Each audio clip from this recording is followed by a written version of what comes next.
Welcome to Unlike-Minded, a sci-fi audio anthology.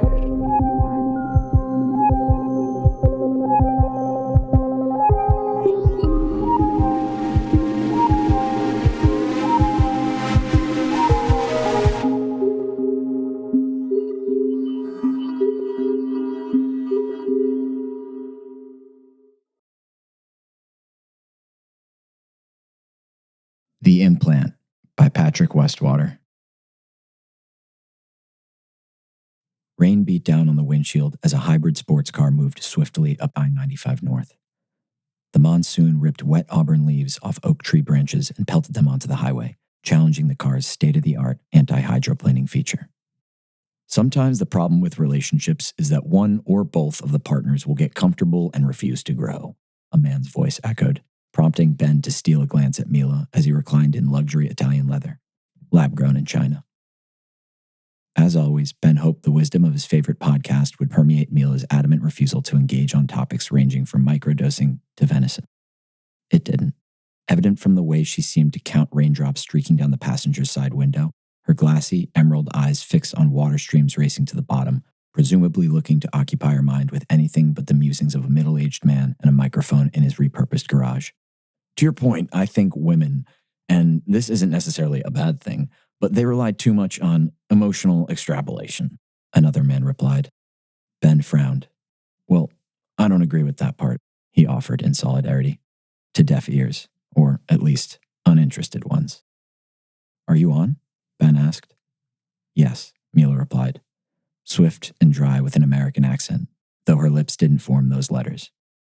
We can listen to something else, he offered, attempting to channel empathy. Whatever you want, she answered as a heavy silence fell upon the car. In that silence, Ben noticed a dark sedan merging onto the otherwise empty highway. He turned back to his girlfriend, who leaned her forehead against the icy window, absorbing the thuds of the storm pellets against the glass. Accepting defeat on this leg of the journey, Ben turned the podcast off and opted for an indie playlist Mila had curated months before, a peace offering of sorts. But as the opening chords played, Mila's phone vibrated on her lap, a call from an unknown number. Pretending to brush her hair back, Mila subtly tapped the bone behind her ear, turning it off. It, of course, being the implant. Privet, mama, Mila said, lips and words perfectly aligned in her native tongue. Ben frowned at the cordial greeting, rolled his eyes. He hated when she did this. The implant's purpose was to bring them together, to connect them, and everyone else, in ways they couldn't before. After all, how would their relationship have grown if not for the revolutionary technology of the implant? Started, even. How would Ben have asked her out at that crypto conference if they hadn't been able to sync? How would he have taken her to bed that first night if he could not impress her with his investment knowledge and witty puns? And how much more effort would he have had to put forth in convincing her to move in with him after 2 months if he had to actually learn a new language? The answer was obvious. The implant was the reason they could communicate, the reason they found solid footing in this relationship, which is why it should never be turned off. Fuci, через 20 minut puchim, Mila offered the caller warmly. His displeasure not to be ignored, Ben tapped Mila on the shoulder and pointed at the space behind his ear. Mila nodded and obediently tapped her implant again. Suddenly, the conversation turned back to English, despite her lips continuing in Russian like a dubbed film. There's a lot of rain, but it may clear up soon, she said on the phone, her words more rigid now that they were observed by a third party. Ben relaxed, assuaged by familiar syllables and the ego boost he received from his partner obliging requests. All right, Mama, Mila said with a hint of dismay. Ask her if she saw my interview, Ben chimed, like an eager toddler looking to show off a new toy. She had to go, Mila replied, hanging up as awkward silence swallowed the car once more. Which honestly was fine by her. Mila had always preferred silence. It's one of the reasons she and Ben had made it this far. See, Ben thought the implant helped them communicate, but for Mila, it had a very different purpose. It allowed Ben to talk and for her to listen. You know I hate it when you turn it off. It makes me insecure, Ben expressed as he crinkled his brow and pouted, a move she'd caught on to by now. She called it the face. The face worked on most people. Hell, it even worked on Mila. at first. Because Ben was attractive. More than attractive. Science claimed that genetic curation technology was still too far off, but Ben was empirical evidence to the contrary. Broad shoulders, sculpted chin, each hyper-masculine feature chosen a la carte by the hand of God. That's what made the face so dangerous, so effective. It gave the illusion of vulnerability from a man who, on the surface, should have none. But it wasn't vulnerability. It was, as she'd come to learn, manipulation. "I'm sorry you're insecure," Mila returned bluntly, examining the new gel manicure on her hands. "Just because I want to explore with other people doesn't mean I feel differently about you," Ben reassured. "And just because you take me on vacation doesn't mean I have to change my mind about things," Mila retorted. "Your feelings are valid, but you're being selfish, and I hope it doesn't come back to bite you," warned Ben. "Besides, I'm not saying I'm going to be out there fucking everything that moves. I just think that maybe it's beneficial for us to take a harder look at what we both want out of this relationship." Ben paused, waited, but Mila thought better of answering. She returned to counting raindrops, leaving Ben no choice but to stew in silence until her emotional phalanx forced him to turn his attention back to the road. A high-tech lock buzzed as soft recess lighting illuminated the rooms of a large home surrounded by a natural wall of drenched maple trees. Ben led Mila into the well-built and expensive structure. He watched her admire the refashioned lobster traps and buoys hung along the wall in the foyer, caught by the many hands of his lineage, a prominent one in the New England fishing industry before they transitioned to legal cannabis. "Estate, lock," Ben commanded as he turned to the door. The electronic lock whirred, sealing the front door as the storm continued to knock. Mila observed as she pressed her palms together, perhaps transferring warmth from hand to hand. Ben eyed Mila as she waded into the living room, absorbing the layout. Her head turned toward the family portrait above the fireplace as she ran her hand along the mantel. Ben bit his lip. Something about her light, fluid touch turned Ben on, even if she wasn't touching him. "Estate, fireplace," Ben dictated seductively. Whoosh! A fire sparked at Mila's feet, sending her a few steps back into Ben's arms. He smiled. He held her. She let him. Until she didn't. "Don't worry, you'll meet them at some point," Ben said as Mila pulled away and approached the leather couch in the middle of the room. His face snarled with frustration, perhaps wondering if she was still upset by the conversation in the car.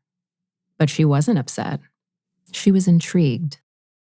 The living room matched the rustic decor of the foyer, but the place didn't feel old so much as it felt lived in. Or as if someone had paid to make it feel lived in, Mila thought as she placed her finger on a dusty windowsill. "I made a reservation downtown. Figured you'd want to check out the area," Ben said. But Mila hardly heard him as she analyzed the cottage-core luxury, the seclusion. "Let's stay in tonight. I want to cook for you. We can see downtown tomorrow," she replied, an offer to which Ben nodded appreciatively. Then Mila shivered, rubbed her shoulders. "Estate, temp up 3 degrees, Ben ordered. "Can I do it too?" Mila asked. Ben smirked, let the question linger to build anticipation as if he wasn't going to let her experience one of the premier features of the home, despite her knowing it was half the reason he brought her. "Come here," he said finally, leading Mila to the panel on the wall by the fireplace. He touched the panel with his finger and it illuminated a pale blue. He took Mila's hand and guided it to the panel, pressing the pad of her forefinger to it. After a moment, he guided the finger to her implant, where it rested before the panel turned green. "Now try," Ben offered. "What can it do?" Mila questioned. "Anything you ask," Ben replied with a hint of vibrato.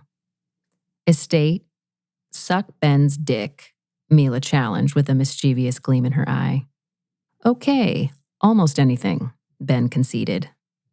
Estate, champagne, Mila tried again. To her surprise, the house responded. A symphony started in the kitchen. Cabinets creaked, glasses clinked. Bubbly flowed down the side of 2 flutes as champagne arrived on a silent drone floating through the air. First to Mila, who took her glass, then to Ben, who took his. They cheersed, they sipped, they smiled. Estate, preheat the oven to 425, Mila commanded, enjoying her newfound control. I have something else I'd like to show you, Ben added coyly. Night fell as Ben opened the door into a musty attic filled with photo albums and old fishing gear pushed against the wall. The floor was worn and scuffed with footmarks in the middle of the room. Close your eyes, he said as Mila rose the steps behind him. Is this a torture chamber? She teased. Yeah, less mold than the basement and the sunlight hits the shackles just right, he quipped. Mila laughed and climbed another step. I'm serious, shut them. Mila huffed playfully and hovered her palms over her eyes. Ben gently took her elbow and let her in. He shut the door behind her and positioned Mila in the center of the room. Her shoes felt the scuffs on the laminated flooring, and her nose wrinkled. Ben absorbed her confusion as he enjoyed the power of knowing what comes next. Where are we right now? Ben asked. In your parents' attic, she replied. Are you sure? He asked again, placing a shimmering yet almost translucent metal glove over his hand. Mila watched through her fingers as Ben smoothed the glove over his palm, her curiosity forcing her to disobey his command. Hey, closed, he chastised, catching her. Mila listened and closed them tight.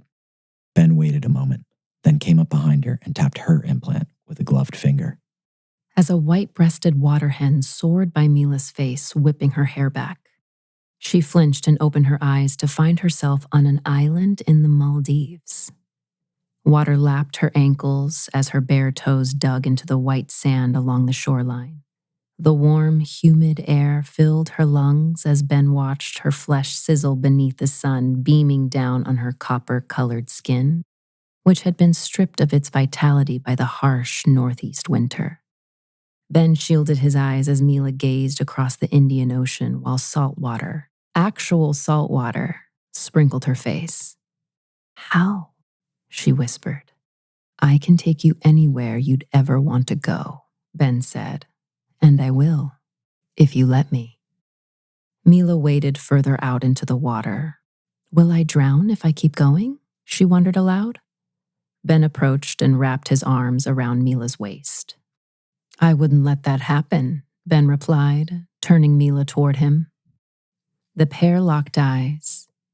Fingers twitched. Chins trembled. Breath hastened until Mila pounced on Ben, ravenous and lustful, just as she knew he'd hoped. Hands tore clothes, lips ravaged flesh. Mila mounted her lover. Where do you want to go? Ben shuddered as the simulation rumbled. He grabbed her by the neck, pulled her in and nibbled her ear as he whispered, Where? Istanbul. Suddenly, she was riding him in the shadow of the Blue Mosque. Morocco.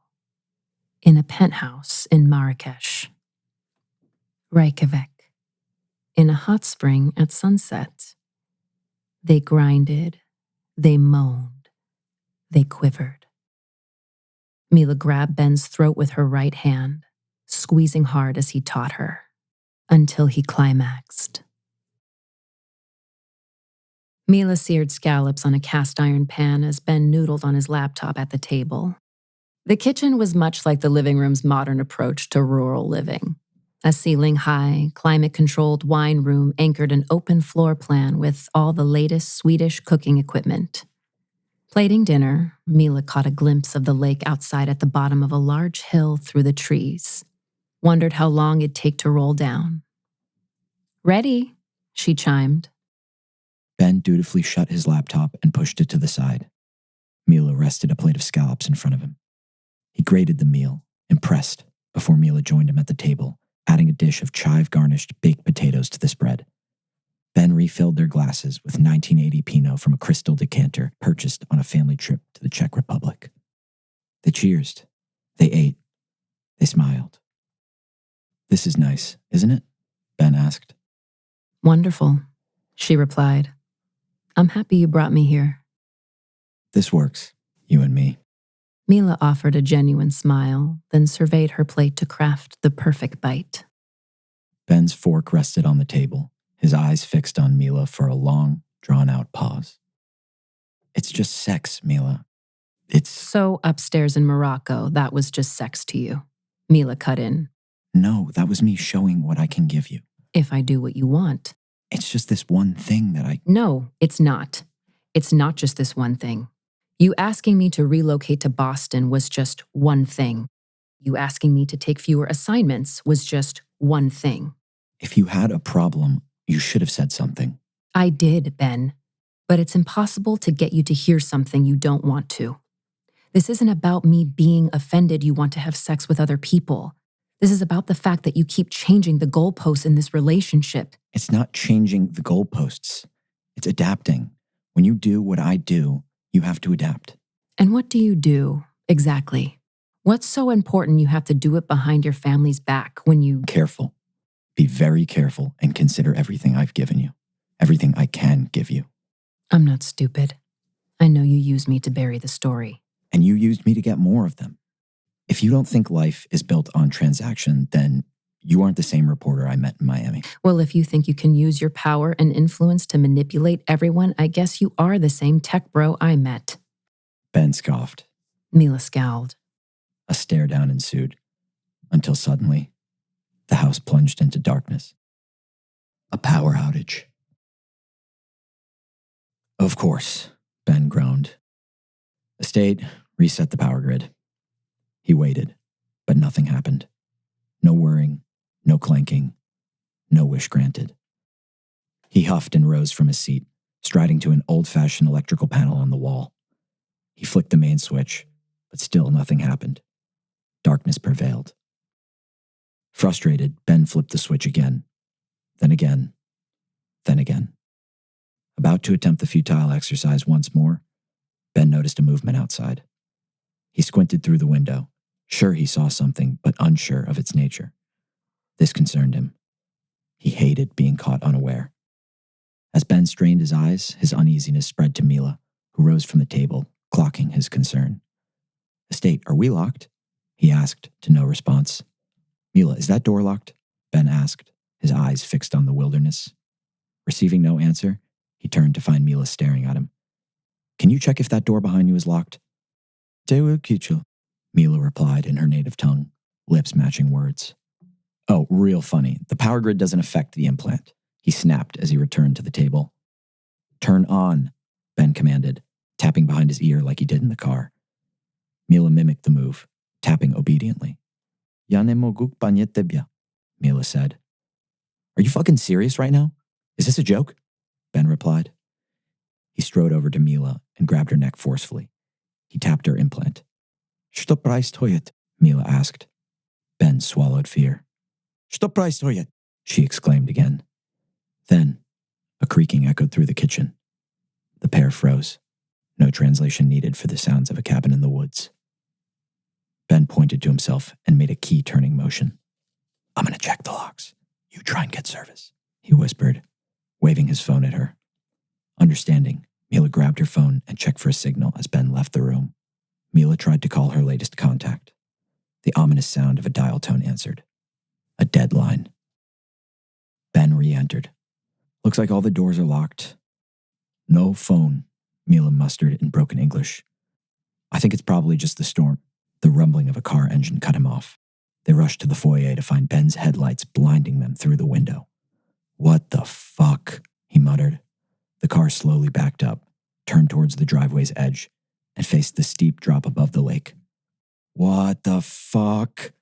Ben scrambled for the front door as his car accelerated off the hill and careened into the lake. He screamed and turned to find Mila wielding an iron poker from the fireplace. "What are you doing?" Ben exclaimed, grabbing the poker from Mila. "Fight," she bellowed. "Fight what?" he yelled. fear getting the best of him. Police, okay? Police. We have to call the police. Ben scanned the house for an idea, then handed the poker back and took off for the stairs. Ben barreled into the attic, followed closely by Mila.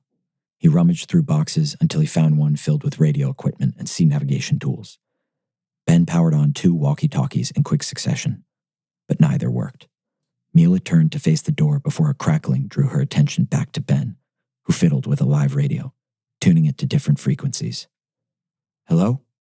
He offered aimlessly into the ether, receiving nothing but a low static hum. Then, a loud thud from downstairs echoed through the house. Ben recoiled. Mila snapped into action. She ran for the door, but Ben yanked her back. What are you doing? He asked. Fight, she answered. Ben absorbed her resolve, her fearlessness, and drew strength from it. Enough strength to take the poker and hand her the radio. Stop when you hear a voice, he explained, demonstrating tuning frequencies. A voice, he emphasized as if talking to a child. A voice, she repeated calmly. Ben nodded, then turned to the door, to his mission. Ben, Mila said. He turned, and she kissed him on the mouth, passionately, longingly, grabbing his neck like she had hours earlier. With his blood already pumping, this was the final shot of adrenaline, the last push he needed to embark on whatever heroic journey lay 2 floors below. With a deep breath, Ben ventured out as he listened to the rain beat down on the roof. Radio static receded as he neared the bottom step until he heard what sounded like a gravelly voice echo over the line. Hello? He froze. He listened, but heard nothing else and continued on, chastising his mind for playing tricks on him. Ben tiptoed down the steps onto the 2nd floor, clutching the poker like a baseball bat. He readjusted the grip of his clammy palms as he crept down a narrow hallway to the main staircase. Estate? Call the police, he muttered in one last futile attempt. As he reached the landing, he turned to look through the open doorway of the main bedroom, the one he and Mila were sharing, the one with the wraparound windows and retractable moonroof looking down upon a plush, king-sized bed. He eyed their mostly unpacked suitcases, their unruffled sheets, their toiletries on the nightstand, and then, in the corner of the room above a small brown satin couch, pale yellow curtains billowed. Ben entered the room and neared the window. As he feared, it was open. He reached to close it, but something caught his eye. A footprint on the couch cushion. Smack, smack, smack. An aggressive noise rang through the house. Ben rushed out of the bedroom and back into the attic to find Mila standing by the door, smacking the radio out of frustration. Mila, we have to... Ben! Mila shrieked as a bag swooped over Ben's head from behind. Fire crackled as footsteps scuffed across the floor, moving furniture. Hushed voices whispered. The bag flew off Ben's head. He sat on the living room couch next to Mila, whose head was still covered and slumped over the armrest, both bound by zip ties around their hands and ankles. Ben whimpered through a tape gag as 3 masked strangers stood before him. 2 men and a woman, per their silhouettes, backlit by a roaring fire in the hearth, the only source of light besides the moon through the streaky windows. He analyzed his captors. The woman was slender and feline in movement, smooth, subtle, and instinctive. The first man was a brute, a mass of muscle and aggression beneath concealing all-black attire. His folded arms bulged while his boots tested the limits of the creakier floorboards. The second man, closest to the couch, was smaller and more innocuous. His arm hung broken in a black sling across his body, and his shoulders hunched forward as if he'd spent years bent over a desktop. Mila, Ben whispered to no response. Not even a twitch. Mila! The hulking stranger approached the couch, allowing Ben a better look at his garb, a ski mask with goggles around the eyes. Over the mouth of the mask, the cloth was dyed white and painted into a toothy smile. The hulking stranger stared at Ben, then removed Mila's bag and lifted a pink salt to her nostril. She gasped, shocked awake by ammonia. The one-armed stranger motioned to the feline stranger, who opened Ben's laptop and carried it over to the couch, placing it on the coffee table before Ben. She pulled a sharp hunting knife from a sheath on her leg. Ben shut his eyes and grimaced as he awaited the pain until she cut him free and removed his gag. Ben looked at his unrestrained hands in grateful shock before the feline stranger gashed his palm with the blade, and he howled. She caressed his jawline with the bloody steel. A warning, a reminder of who held the power. My family has money. Not here, but you have what we want, the one-armed stranger offered, his voice matching his stature. In there, he said as he pointed toward a USB plugged into his computer. How did you get that? Ben nervously wondered, instantly recognizing the device. Open it, the one-armed stranger replied. With all eyes on Ben, he listened as Mila focused on her breathing, a technique she'd learned to calm her nerves. Deep through the nose and out through the mouth until her heart felt like it kissed her rib cage. Are you going to kill me? Ben asked. Log in, the one-armed stranger returned coldly. Ben looked down at his computer. The login screen felt like a trap door. He leaned forward and typed, Here you go. You're in. The feline stranger snatched the computer and carried it to a table against the window. She maneuvered the desktop and opened the USB to find it locked. She turned to the one-armed stranger and shook her head. What's the passcode? He asked Ben. I don't have it. I keep it in my office, Ben whimpered. Mila exhaled again, audibly this time, catching the attention of the one-armed stranger. The one-armed stranger motioned to the hulking stranger. The hulking stranger ripped Mila off the couch by her hair and dragged her towards the fireplace. Her flailing was no use against the force of a mountain. Stop! Ben cried. The hulking stranger froze just short of plunging Mila's head into the flames. She scrambled to sit up, leaned against a small fence grate sticking out of the ground, not yet noticing that the spikes on the grate were sharp. Sharp enough to... You control what happens to her, the one-armed stranger said. So I'll ask again. What's the passcode? I can't. The facility uses a mind scrambler. It wipes my memory so I can only use it in the office, Ben explained, hoping they'd find him useless and move on. Why? The one-armed stranger asked. Why do you think? Ben retorted, holding up the hand restraints. Those scramblers aren't as effective as they claim to be, the one-armed stranger warned before nodding to the hulking stranger, who grabbed another poker from the fire and ripped Mila's shirt open. He thrust the poker into the fire, boiling the tip till it turned magma red. Ben! Mila screamed, surely unprepared to be branded, or worse. Okay. Try 0811, Ben offered, racking his brain for the code he used every goddamn day, praying that his mind was sharper than his firm's data security measures. The feline stranger punched in the code, but it was no good. A message popped up that read, 1 of 3 attempts. The feline stranger turned the laptop to the one-armed stranger, who strolled over to read. What happens after 3 wrong guesses? The one-armed stranger asked Ben. It wipes the wallet, Ben answered, his voice shaking as his muscles spasmed beneath sweat-stained clothing. The one-armed stranger sighed, spoke to the feline stranger in hushed, foreign tones as the hulking stranger took a few steps closer to hear them. With their attention diverted, Ben motioned to Mila. He noticed the sharp edges of the fireplace grate. He glanced down at his wrists, then back to Mila. A signal. She watched his wrists as Ben subtly rubbed them together.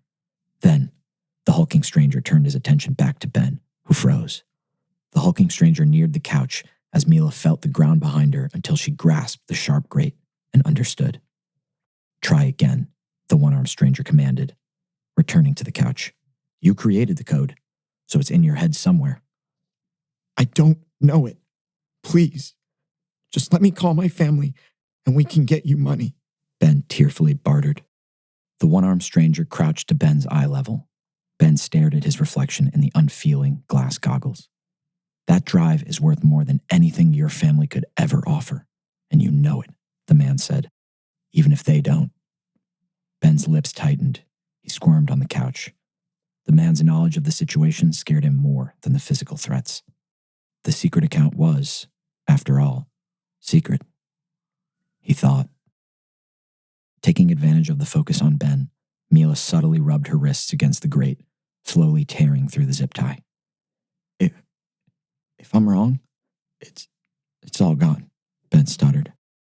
The one-armed stranger stared coldly back at him, betraying no emotion behind the mask. 0826, Ben eked out. The feline stranger typed. They waited. Until another headshake. Another failure. Ben's heart sank. The one-armed stranger motioned to the hulking stranger. In a flash, the hulking stranger pulled Mila away from the grate and cut her free. He grabbed her wrist and pressed her hand flat against the floor, stabbing the poker through it. She shrieked. Ben held back vomit as the hulking stranger released the poker. It stood straight up, wedged between the floorboards and Mila's flesh as she writhed in pain. Why? Ben absently asked the one-armed stranger. One more guess, he replied. Shocked and disgusted, Ben absorbed Mila shaking on the ground. His remorseless captors. The isolation he felt in his family lake house turned gulag. Please, please, Ben whined. The one-armed stranger turned to the hulking stranger, who pulled a silenced pistol out of his waistband.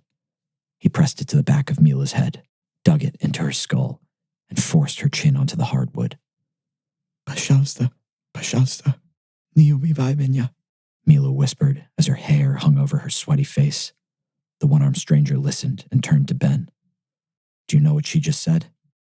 Ben stared at Mila, who couldn't look up, but continued to mutter a phrase that in English meant, please don't kill me.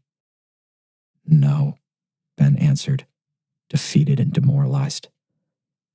One more guess, the one-armed stranger replied. Ben breathed deep through his nostrils, closed his eyes, and summoned memories from deep within his hippocampus. Holy shit. Ben's eyes bulged. Mila forced her head up. All eyes on the couch.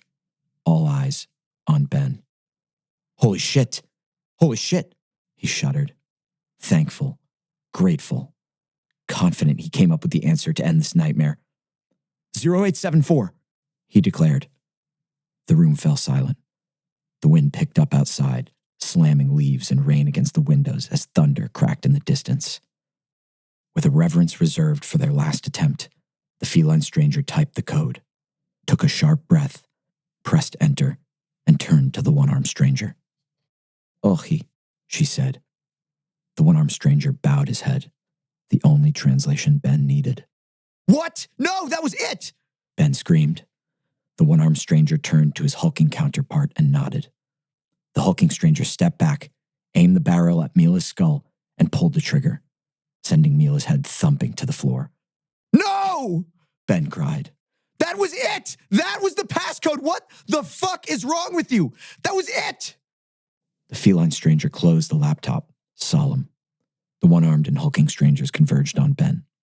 The silenced barrel pressed between his eyes. He whimpered and spat like a scared child. No more guesses. Wait! Thud. Darkness. Total, utter darkness. Sunlight poked through the rain clouds as Ben slowly regained consciousness on the living room floor.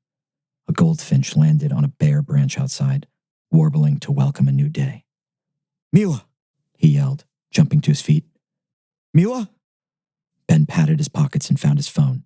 He fished it out, about to dial, when, this has to be the most energetic hangover I've ever seen, Mila quipped as she strolled into the living room wearing Ben's oversized Drake t-shirt. Ben stared at her until he was certain it was true. She was totally unharmed. Are you okay? Ben muttered. Are you? She replied. Ben touched his forehead, anticipating the crater of a gunshot wound, or at least the stinging swell of a bruise. But he felt neither. Just cold sweat beating on his pale skin. Perhaps it had all been a dream. Okay, that's the last time we play that stupid drinking game, Mila said. But I did appreciate the bed all to myself last night. Ben stared at her, dazed. She smiled. All right, why don't I go make us some coffee? She offered before heading to the kitchen. With Mila out of sight, Ben examined himself again. No scratches, no bruises, no signs of the night before. Relieved, he decided to confirm his reality. First, he inspected the attic, which he found to be in perfect order. Boxes neatly packed along the wall as they had been before the pair arrived. Ben sighed, thought himself stupid for worrying, but then remembered. The The second place he ought to check was the bedroom. When he entered, he noticed the bed had been slept in. Half slept in, at least, as Mila's side was ruffled and bore the indent of her curled-up frame while the other side lay flat and tucked, having been forsaken in favor of the downstairs couch. Ben approached the bed and tidied Mila's side. She could never quite get it right for him, no matter how many times he demonstrated. Then, he turned to find the window closed and the couch untouched. There was no sign it had even been sat on, let alone stepped. Appraising the quarters, Ben was even more convinced he needed to stop drinking so much, or that he needed to bring his cocaine next time. With his search complete, Ben happily descended the steps onto the foyer and peered through the window to find his car parked in the driveway where he'd left it, shimmering brighter than he even remembered. The rain must have done it some good, he thought, as he headed into the living room toward the kitchen. But as he passed the hearth, something caught his eye on the ground. He froze, listened to Mila, presumably making a mess in the kitchen while belting out an Olivia Rodrigo throwback. Then, Ben knelt by the fireplace as the morning sun shimmered through the windows, slowly reached his fingers down to the hardwood, and touched a spotty patch of dried blood. A dark sedan cruised down I-95 through Connecticut, spurred on by a strong southerly wind and the sun warming the road ahead.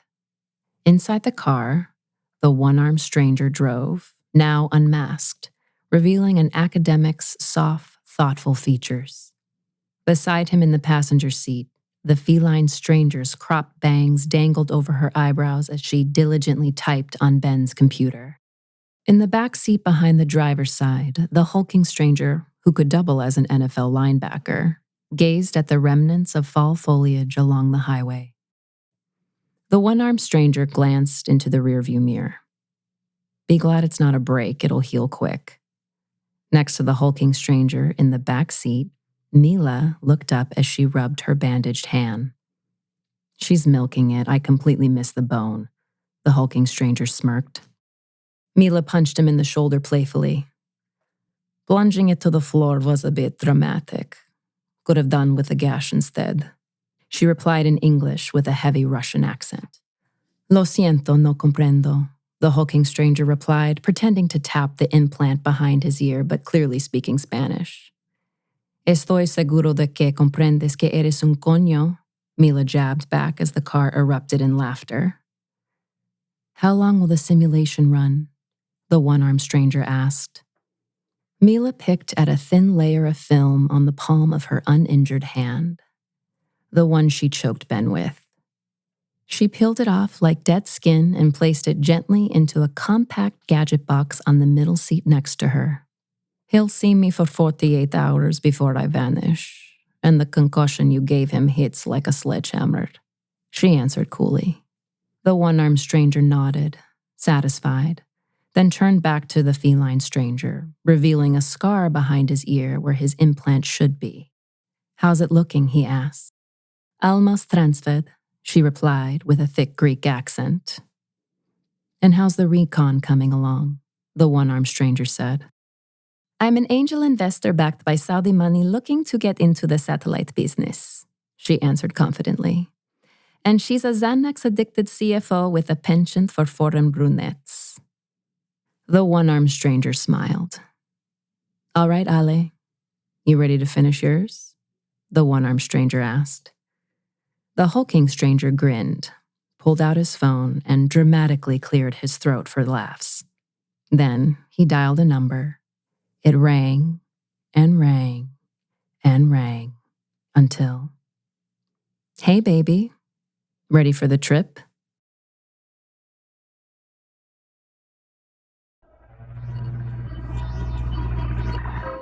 This has been Unlike Minded, a sci-fi audio anthology. The Implant was written by Patrick Westwater and narrated by Billy Langdon and Lilah Estrada. Unlike Minded is an August year-round production, created, produced, and edited by Robbie Hyne. Our associate producer for this episode is Alexandra Daniels. We'd like to give a special thank you to everyone who has supported this independent podcast production. You can keep up to date and find more info about this podcast and others on Instagram at the handle AugustYearRoundProd or email us at augustyearround@gmail.com. And be sure to subscribe, leave a rating and review, and tune in next week for another episode of Unlike Minded. Thank you for listening.